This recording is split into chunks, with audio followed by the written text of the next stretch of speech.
Hi, I'm Karen, founder of Wisdom of the Wounded. The ministry's purpose is to help you care for your friend or your loved one or coworker who's going through one of those dark valleys in life.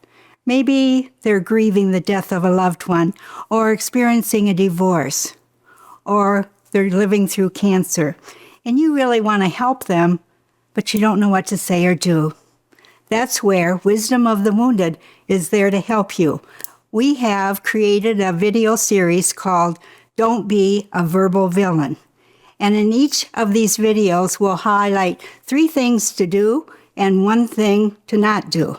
To do, we want you to be there, to encourage the person to talk, and to listen. Don't be a verbal villain. And what is a verbal villain?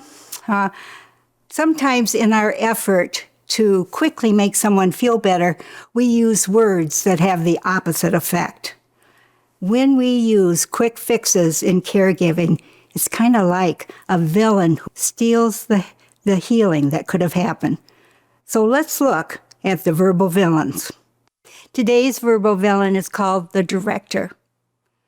You can see why.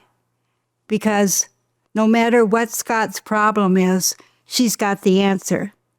She keeps the person busy by telling him things to do, and then he doesn't have time to think. So what might this verbal villain say to Scott? Doesn't matter what Scott's problem is. He could be experiencing cancer, his son could be in the hospital, all kinds of things. It doesn't matter. She's got the answer. So in this case, she says to Scott, you know what you need to do? You need to pray more. And you know, I know a book for you. My nephew read it and he said it changed his whole life. And my son is on a plant-based diet and he's just doing really well.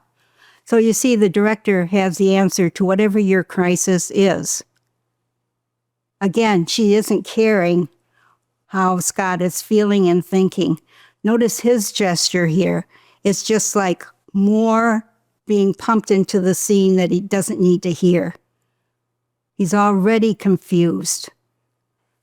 What could she have said to Scott? We've talked about it before. Tell me more about what you're experiencing. Or what part is the hardest?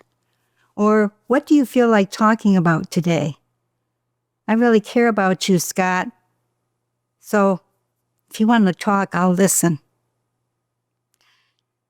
So don't be a director giving all this advice. And if you have that tendency, may you hear a little voice that says, no, do be there, do encourage the person to share, and then listen. Don't be a director. Maybe you're not the director, verbal villains, but there are other verbal villains. And we hope that you will plug into all our videos in our series so that you can learn more about the villains that keep us from being an effective caregiver. God bless.